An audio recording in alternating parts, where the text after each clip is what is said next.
നിങ്ങളുടെ ഇഷ്ട പരമ്പരകൾ എക്സ്ക്ലൂസീവായി സൺ നെക്സ്റ്റ് ആപ്പിലൂടെ തികച്ചും ഫ്രീ ആയി ഇപ്പോഴേ ആപ്പ് ഡൗൺലോഡ് ചെയ്യൂ. എടുത്തി വെള്ളം.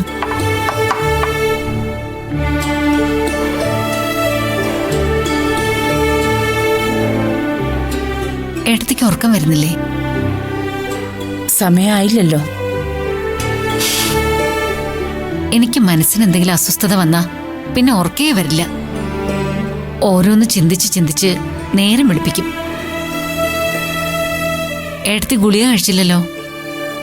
കഴിക്കാം. നമ്മൾ ദേഷ്യം വന്നാ ചിലപ്പോ ചിലതൊക്കെ അങ്ങ് പറയും.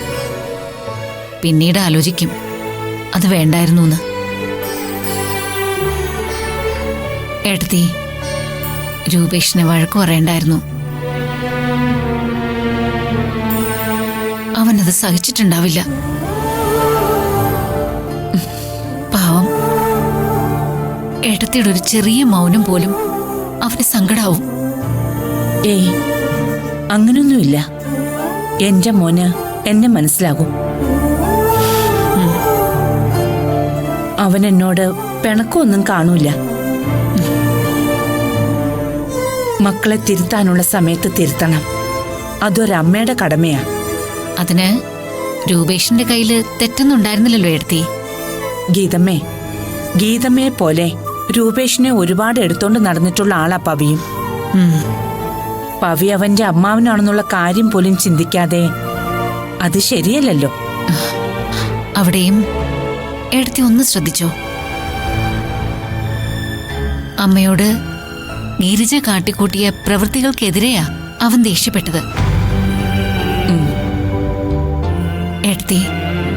ഏട്ടത്തി ദേഷ്യപ്പെട്ടതുകൊണ്ട് അവൻ അത്താഴം കഴിക്കാൻ പോലും വന്നില്ല. അമ്മ അത്താഴം കഴിച്ചോന്ന് അവനും തിരക്കിയില്ലല്ലോ. അവൻ എന്നോട് പിണങ്ങാൻ പറ്റുമെന്ന് തോന്നുന്നുണ്ടോ ഗീതമ്മയ്ക്ക്? പഠിത്തം നിർത്തിയ അന്നു മുതല് അടുക്കളയിൽ എന്റെ സാലിത്തുമ്പും പിടിച്ച് അങ്ങോട്ടും ഇങ്ങോട്ടും നടക്കും. എപ്പോഴും എന്റെ മോന് കഥ കേൾക്കണം. അതും അമ്മയുടെയും മോന്റെയും കഥ. അങ്ങനെ വളർന്നു വന്നവനാവൻ. അവൻ എന്നോട് പിണങ്ങിയിരിക്കാൻ പറ്റുമോ? എന്നാലും ഏട്ടത്തി അവനെ ഒന്ന് ചെന്ന് കാണ്. പാവം വിഷമിച്ചിരിക്കായിരിക്കും. ഒന്ന് ചെന്നവനെ കാണാൻ എടുത്തി.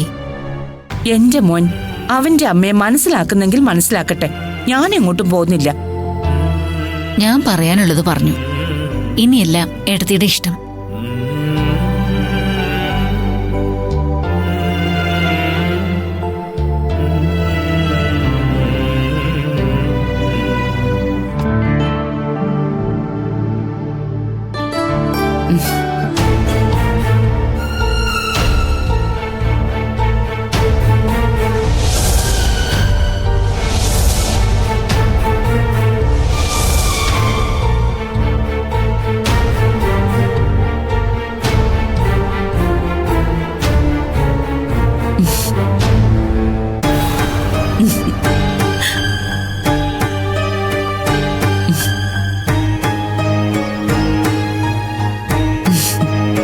മോനെ,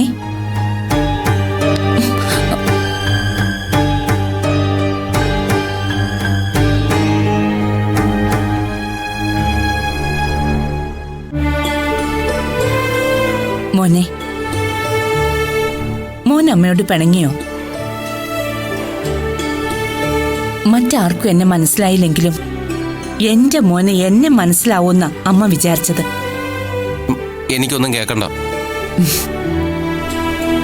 അതെ മോനെ, എല്ലാ വീടും പോലെയല്ല നമ്മുടെ വീട്. ഒരു കുടുംബത്തിൽ സന്തോഷവും സമാധാനവും ഒക്കെ ഉണ്ടാകണമെങ്കിൽ പരസ്പരം ഒരുപാട് സഹിക്കുകയും ക്ഷമിക്കുകയും ഒക്കെ വേണം.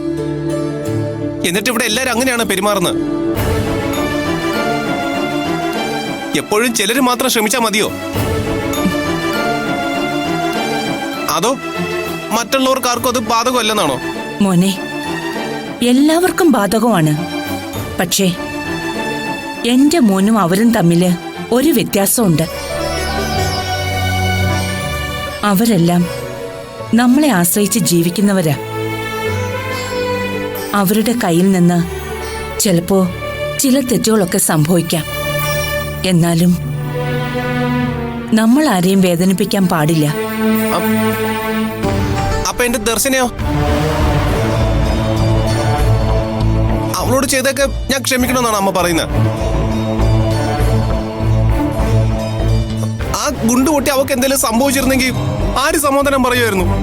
അത് മോനെ ദൈവാധീനം കൊണ്ട് ഒന്നും സംഭവിച്ചില്ലല്ലോ. ദൈവാധീനം അതെപ്പോഴും ഉണ്ടാവുമെന്നാണ് അമ്മ വിചാരിക്കുന്നത്. മോനെ, എന്റെ കണ്ണടയുന്നത് വരെ എല്ലാരും കൂടെ ഒരുമിച്ച് ഈ വീട്ടിൽ ഉണ്ടാകണമെന്നാ അമ്മയുടെ ആഗ്രഹം. അതാ ഞാൻ പറഞ്ഞത്. അതിനൊരാൾ മാത്രം വിചാരിച്ചിട്ട് കാര്യമില്ലല്ലോ, എല്ലാരും കൂടി വിചാരിക്കണ്ടേ? ഇങ്ങനെ പരസ്പരം തമ്മിലടിക്കാനും ഇതുപോലെ പടക്കം കത്തിച്ച് കൊല്ലാനും ഒക്കെ ആണെങ്കിൽ പിന്നെ പിന്നെ ഇങ്ങനെ കൂട്ടുകുടുംബമായിട്ട് ജീവിച്ചിട്ടും എന്താ കാര്യം? പരസ്പരം സ്നേഹമില്ലാതെ ആർക്കാ ജീവിക്കാൻ പറ്റുന്നത്? മോനെ, ഇത് നിന്റെ അച്ഛന്റെ ആഗ്രഹമായിരുന്നു. എന്നോട് പറഞ്ഞ വാക്ക് ഞാൻ നടത്തി കൊടുക്കുന്നു, അത്രേ ഉള്ളൂ. അമ്മയ്ക്ക് അറിയാലോ ഓരോരുത്തരും ഇവിടെ ഉണ്ടാക്കുന്ന പ്രശ്നങ്ങളൊക്കെ. എല്ലാരും കുറ്റപ്പെടുത്തുന്നത് ദർശനയാ. അതുപോലെ എത്ര എത്ര കാര്യങ്ങള്. അമ്മയ്ക്ക് ആങ്ങളോടുള്ള സ്നേഹമൊക്കെ എനിക്കറിയാം. പക്ഷെ ദർശന അവളെന്റെ ഭാര്യയാ. എത്ര കാലം ഈ വീട്ടിൽ അവളിങ്ങനെ ക്ഷമിച്ച് ജീവിക്കും? അവൾക്ക് എന്തെങ്കിലും സംഭവിച്ചാൽ എനിക്കത് സഹിക്കാൻ പറ്റില്ല. ഇങ്ങനെയാണെങ്കിൽ ഞങ്ങൾ ഇവിടുന്ന് പൊയ്ക്കോളാം.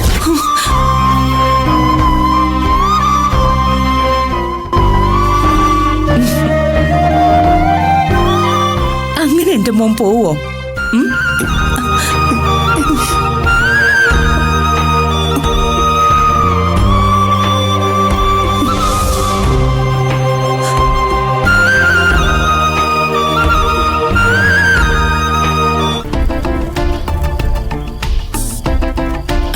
അമ്മേ, ഈ ഗുണ്ടിനെ എന്ത് ചെയ്യും?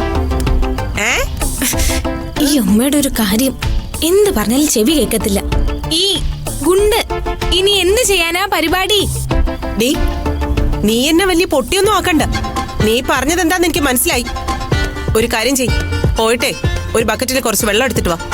ബക്കറ്റിൽ വെള്ളം എന്തിനാ? ഓ, ബക്കറ്റില് വെള്ളം എന്തിനാന്ന്? എനിക്ക് കുളിക്കാൻ. എടീ, ഏത് ഗുണ്ടായാലും നനഞ്ഞാ പിന്നെ പൊട്ടത്തില്ല. നീ പോയി ബക്കറ്റില് വെള്ളം എടുത്തോണ്ട് വാ. അത് നല്ല ഐഡിയ. ആ. ഞാൻ എടുത്തിട്ട് വരാം. ചെല്ല്.